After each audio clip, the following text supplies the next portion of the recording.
اللہم صلی علی محمد وآل محمد وعجل فرجہ۔ سامعین، آج 15 شوال کی شب ہے جو کہ امام جعفر صادق علیہ السلام کے شہادت سے منسوب ہے۔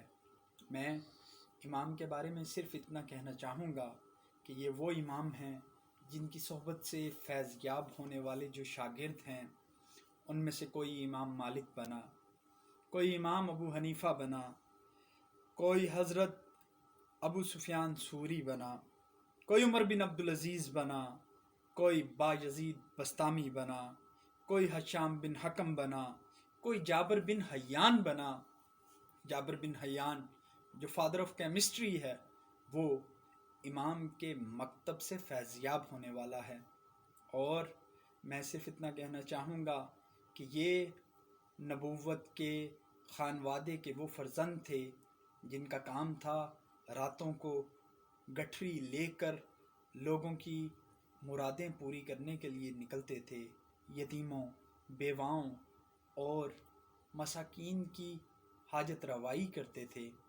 روایات میں ہے امام کے حلم و بردباری کا یہ عالم تھا کہ ایک مرتبہ امام کی ایک کنیز تھی، اس کے ہاتھ سے امام کا ایک فرزند جو چھوٹا تھا وہ گر گیا اور گرنے کی وجہ سے وہ مر گیا۔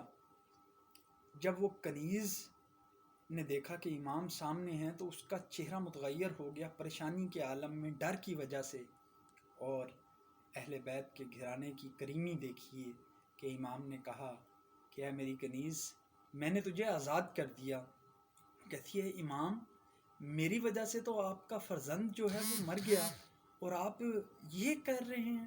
تو امام نے فرمایا کہ ہم اہل بیت جو ہے وہ صرف خالق کی رضا میں خوش ہوتے ہیں، اور بے شک یہ زندگی اور موت تو خدا کے ہاتھ میں ہے۔ اس کے علاوہ امام جو ہیں ان سے جتنے بھی عباسی اور اموی جو حکمران تھے انہوں نے بغض رکھا۔ امام کے جب شہادت ہونے لگی، آپ کے جسم اطہر کو قبرستان بقیع میں امام محمد باقر علیہ السلام کے پہلو میں دفن کیا گیا۔ اس وقت ایک شاعر تھا، اس نے کچھ اشعار کہے جن کا ترجمہ کچھ یوں تھا: وہ لوگ جو امام کے جسم اطہر کو اپنے شانوں اور سروں پر رکھے قبرستان کی طرف لے جا رہے تھے، میں نے ان سے کہا آیا جانتے ہو کس عظیم شخصیت کو خاک میں دفن کرنے جا رہے ہو؟ یقیناً وہ جو رفت کا ایک بلند ترین کوثر تھے جو نشیب میں آ کر ایک قبرستان میں دفن ہو رہا ہے۔ کل صبح لوگ اس کی قبر مطہر پر خاک ڈالیں گے۔ سزاوار تو یہ ہے کہ ان کے غم میں ہم اپنے سروں پر خاک اڑائیں۔ امام کی شہادت سے یقیناً تاریخ انسانیت اور اسلام نے ایک ایسے گوہر آبدار کو ہاتھوں سے دیا ہے کہ اگر امامت کے سلسلے میں 6 امام اور نہ ہوتے تو یہ بات یقین سے کہی جا سکتی تھی کہ دنیا قیامت تک ایسا انسان پیدا کرنے سے عاجز ہے۔ خدا، فرشتے، صالح بندوں اور مومنین کا سلام ہو آپ کی روح پاک پر۔ امام نے جو آخری وصیت کی، ابو بصیر جن کا شمار امام کے عظیم صحابیوں میں ہوتا ہے، ان کا بیان ہے کہ امام کی شہادت کے بعد آپ کی زوجہ محترمہ ام حمیدہ کو تعزیت پیش کرنے امام کے گھر گیا۔ امام کے سوگ میں ہم دونوں شدت سے روئے۔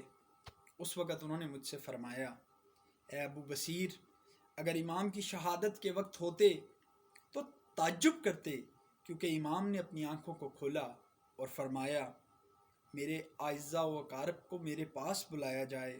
جب سب جمع ہوئے تو امام نے سب کو ایک نظر دیکھا اور فرمایا ہم ائمہ کی شفاعت اس شخص کے شامل حال ہرگز نہ ہوگی جو نماز کو ہلکا سمجھے گا۔ اس کے علاوہ جو امام کے اقوال ہیں، امام فرماتے ہیں اگر کوئی مسلم اپنے مسلمان بھائی کے پاس جائے اور وہ اس کی ضرورت کو پورا کرنے کی سعی و کوشش کرے تو یہ شخص اس کے مانند ہے جو راہ خدا میں جہاد کر رہا ہے۔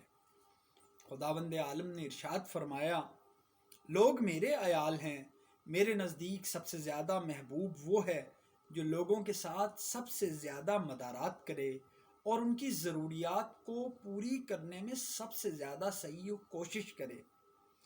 اس کے علاوہ امام فرماتے ہیں کہ 4 خصلتیں انبیاء کے اخلاق میں ہیں: نیکی کرنا، سخاوت کرنا، مصیبت پر صبر کرنا اور مومن کے حقوق کی رعایت کرنا۔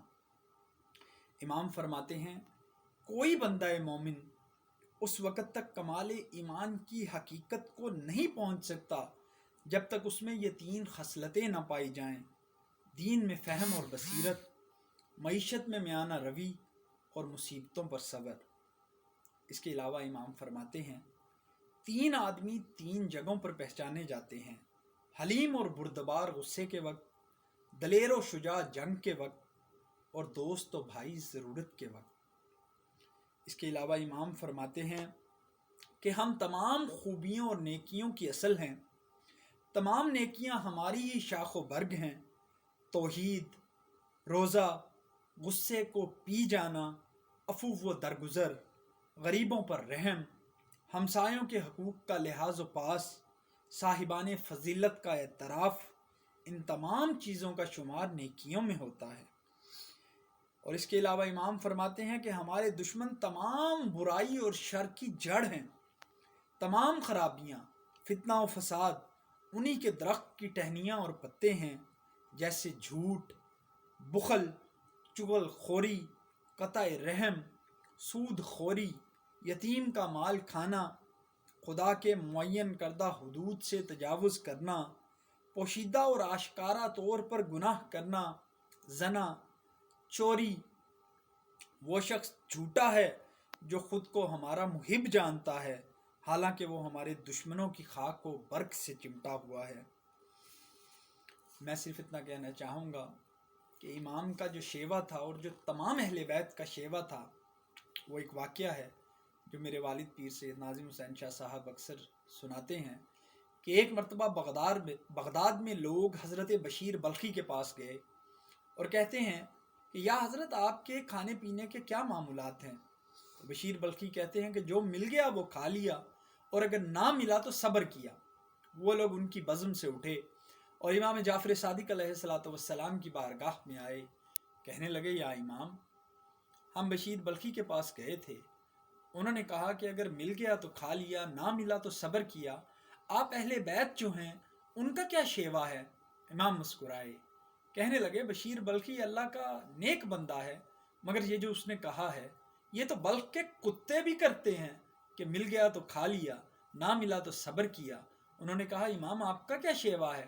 امام نے کہا ہم اہل بیت جو ہیں اگر مل جائے تو تقسیم کر دیتے ہیں اور اگر نہ ملے تو شکر کرتے ہیں۔ امام نے یہ نہیں کہا صبر کرتے ہیں، نہ ملے تو شکر کرتے ہیں۔ اور اگر آپ قرآن مجید پڑھیے تو اس میں اللہ تعالیٰ نے جا بجا کہا ہے کہ اگر تم شکر کرو گے تو میں تمہیں مزید نوازوں گا۔ اور آج ہماری تمام پریشانیاں، تمام مشکلات صرف اس وجہ سے ہیں کیونکہ ہم لوگ شکر کے دامن کو چھوڑ چکے ہیں۔ ہزاروں، لاکھوں، کروڑوں، اربوں، کھربوں ہونے کے باوجود ہم مزید سے مزید چاہتے ہیں۔ اور امام علی علیہ السلام اور سرکار دو عالم بھی فرماتے ہیں کہ تمہارے شکر کرنے کے لیے یہی کافی ہے کہ اپنے سے کمتر لوگوں کی طرف دیکھو۔ میں آخر میں صرف اتنا کہنا چاہوں گا کہ پروردگارہ ہمیں توفیق دے کہ ہم محمد و آل محمد کے بتائے ہوئے راستے پر چل سکیں، ان کی تعلیمات کو بہتر سے بہتر طور پر عمل کریں اور دوسروں تک پہنچائیں۔ پروردگار عالم ہماری تکیہ گاہ تو ہے، تو ہمیں بہتری کی توفیق عطا فرما، ہمیں رزق حلال وسعت سے عطا فرما، رزق حرام سے بچنے کی توفیق عطا فرما، جو بیمار ہیں ان کو شفا یابی عطا فرما، قرض داروں کا قرض عطا فرما، جو اولاد نرینہ کے خواہش مند ہیں انہیں اولاد عطا فرما، ہمارے حاکموں کو انصاف اور غریبوں کا جو ہے ہمدردی اور دکھ جو ہے وہ عطا فرما، ملک پاکستان کی حفاظت فرما، فلسطین، شام، مقبوضہ کشمیر اور جہاں جہاں مسلمان پس رہے ہیں، پروردگار عالم اہل بیت کے صدقے میں، اپنے پاک نبی کے صدقے میں ان کی مشکلات کو حل فرما۔ پروردگار عالم، تجھے واسطہ پنجتن پاک کی عظمت کا، تجھے واسطہ مولا حسین کا، جنہوں نے کربلا کے بن میں اپنا سب کچھ قربان کر دیا صرف تیری رضا کی خاطر۔ ہمیں ایسا بنا جیسا تو چاہتا ہے۔ پروردگار عالم، ہم تیری نعمتیں جو ہیں ان کا شکر ادا نہیں کر سکتے، ہمیں شکر کی توفیق عطا فرما، ہمیں شہادت کی موت عطا فرما، ہمیں ایسا بنا دے جیسا تو چاہتا ہے۔ اللہم صلی اللہ